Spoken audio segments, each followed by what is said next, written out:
La corruption, action de détourner quelqu'un de son devoir pour l'engager à faire quelque chose contre l'honneur moyennant les billets des banques. Ce mal prend des proportions les plus inquiétantes en République démocratique du Congo. Le dernier rapport d'une organisation des droits de l'homme cite malheureusement la RDC parmi les pays les plus corrompus du monde. Dans presque tous les domaines précis de la vie nationale, la corruption est présente. Pourquoi ce mal s'est érigé en maître en République démocratique du Congo?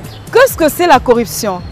Qui est le corrupteur et qui est le corrompu? Et enfin, que faut-il faire pour mettre un terme à la corruption?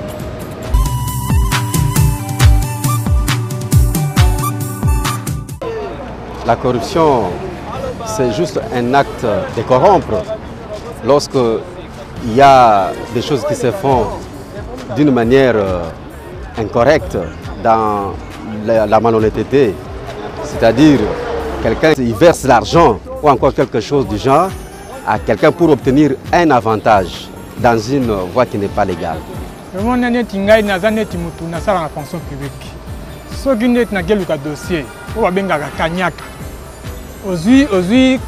Nini glissement ya ou bien $100 au tena kacha dossier na pour bazo na musala mais ça bagage na kaboge na hotel na bureau au travail ndengeni. Bon, le cause de la corruption en RDC plus surtout c'est plus souvent le paiement.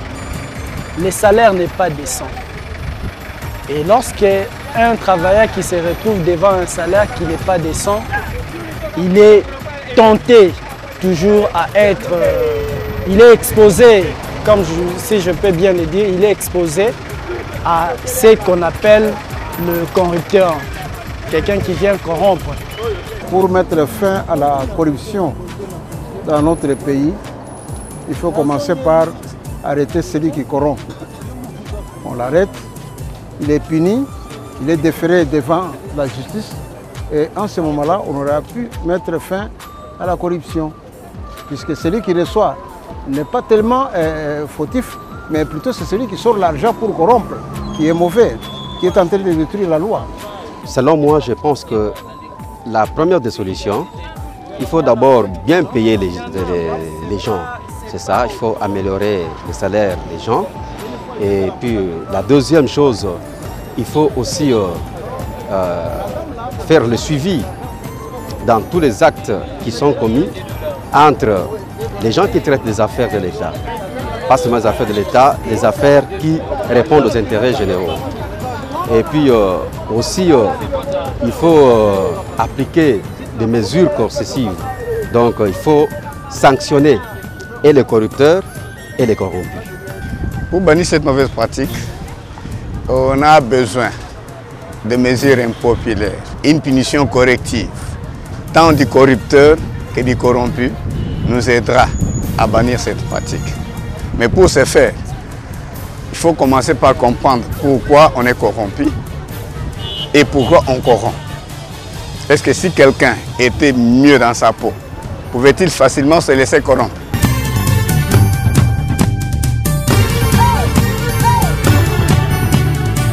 Comment est-ce que le législateur congolais définit la corruption? Qui est le corrupteur et qui est le corrompu? La corruption est-elle une infraction? Quelles en sont les causes? Quelles sont les sanctions qu'encourent le corrupteur et le corrompu? Quelles sont les conséquences? Et enfin, que faut-il faire pour mettre fin à la corruption?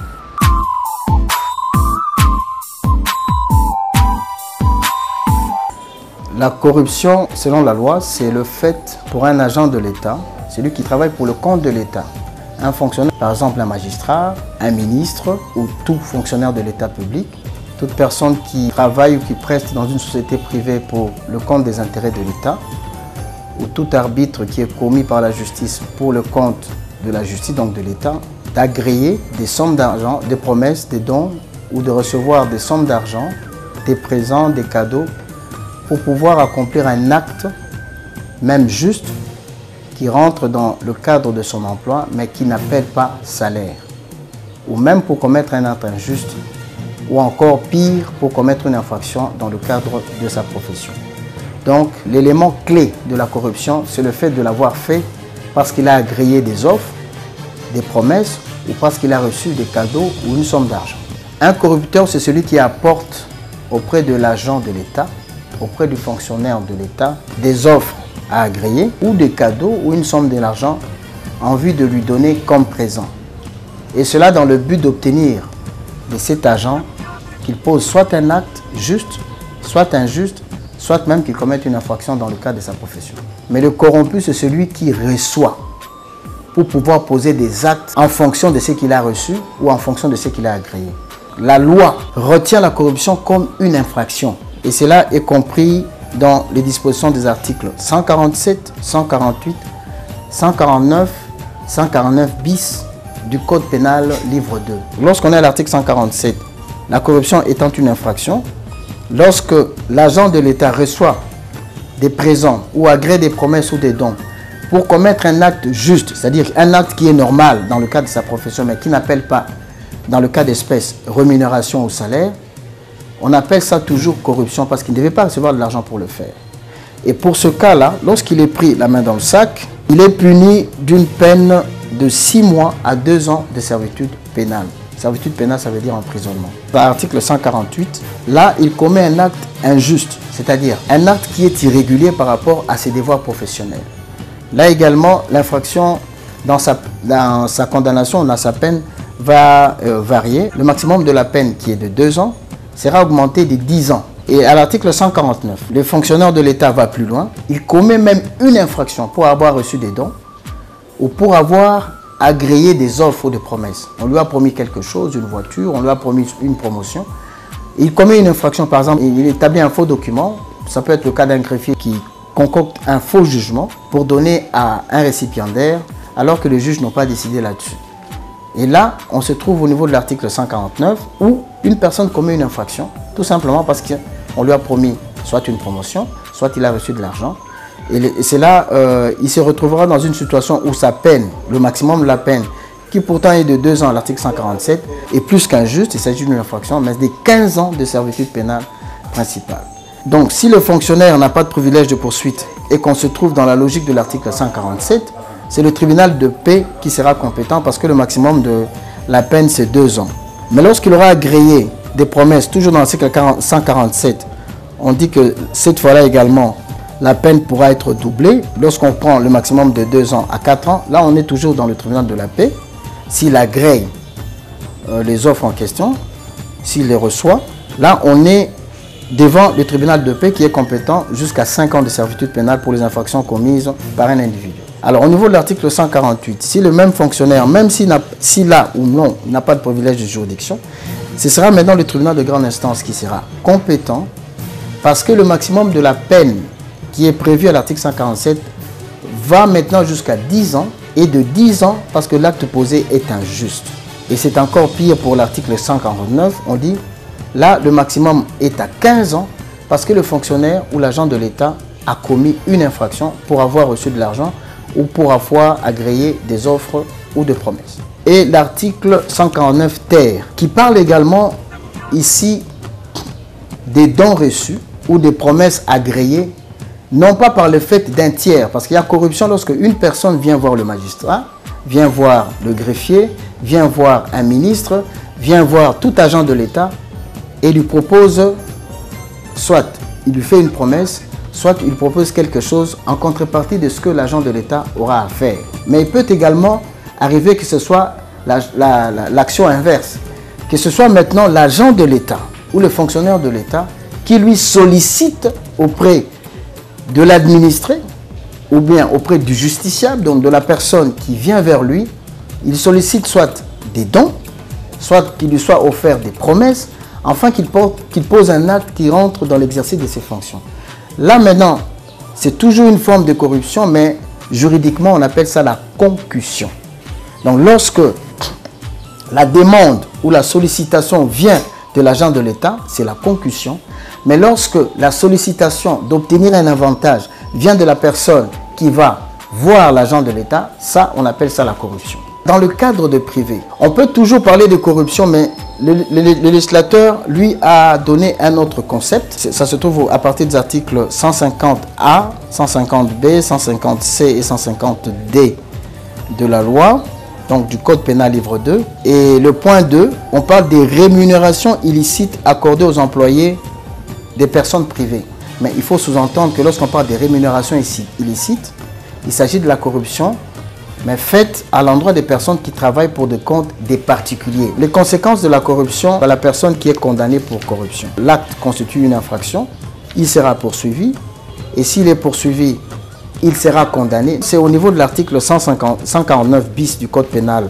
Qu'est-ce qu'on dit d'une personne qui tombe dans la corruption? Que c'est celui qui corrompt, donc le corrupteur, ou que c'est celui qui est corrompu? Voilà les conséquences. Premièrement, on doit confisquer toute chose qu'il a obtenue et qui a donné lieu à la corruption. Donc tout le montant, tous les présents qui lui a été accordé dans le cadre de la corruption. La confiscation spéciale. Deuxièmement, il sera interdit de voter ou d'être voté. Donc il perd son droit de vote et son droit d'éligibilité pendant 5 ans après avoir purgé sa peine. Il lui sera également interdit d'accès aux fonctions de l'État, quel que soit le niveau de ces fonctions-là. Et il y a certains avantages qui sont prévus dans le cadre du droit du Code pénal qui ne seront pas dus. La privation du droit à la condamnation ou à la libération conditionnelle. C'est-à-dire même s'il s'est comporté dignement pendant qu'il est en prison, même s'il a accompli les 3/4 de sa peine, tout en étant digne, tout en ne posant pas de scandale, il ne peut jamais bénéficier de la liberté conditionnelle ou de la libération conditionnelle.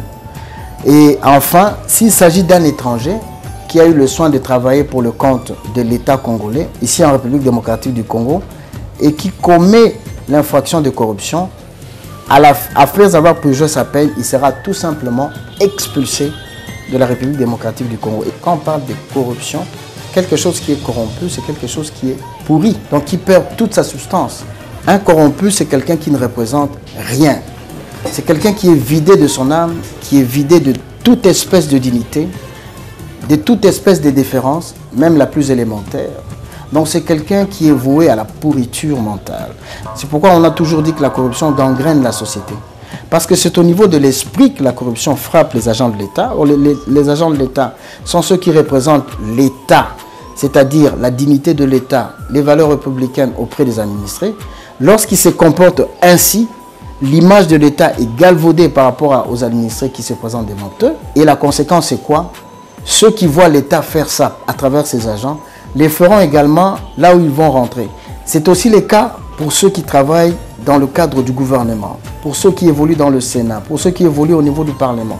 Lorsqu'un agent de l'État, député, sénateur, ceux qui émargent dans l'administration de tous les services de l'État, ne font des choses qu'en fonction des dons ou des offres que eux ont agréées, quelle sera la situation des administrés?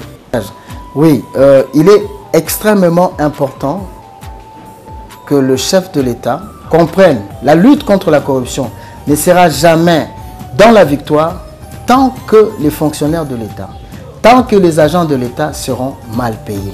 C'est une cause profonde qu'il faut examiner minutieusement avec beaucoup de recul sur les on-dit, sur les prérequis, afin que les conditions de travail soient au top niveau et que cela ne soit pas, et que l'évocation des mauvaises conditions de travail ne soit plus alors une cause qu'on évoquerait, que ce soit dans la magistrature, que ce soit au niveau du gouvernement, que ce soit à un quelconque niveau de l'administration, qu'on pourrait encore évoquer pour dire qu'on est mal payé, c'est pourquoi on a agréé des offres, c'est pourquoi on a accepté des présences, ce qui constitue en fait une corruption. La corruption a déjà gangréné tous les tissus économiques de notre pays, il a gangréné toutes les structures institutionnelles de notre pays. Maintenant, il est temps de s'attaquer aux causes pour qu'au niveau des conséquences, la population puisse sourire, qu'une fois devant l'administration publique, qu'ils puissent sentir qu'on a libre accès à l'administration publique et on est tous égaux dans la propagation et dans la dispensation des services de l'État.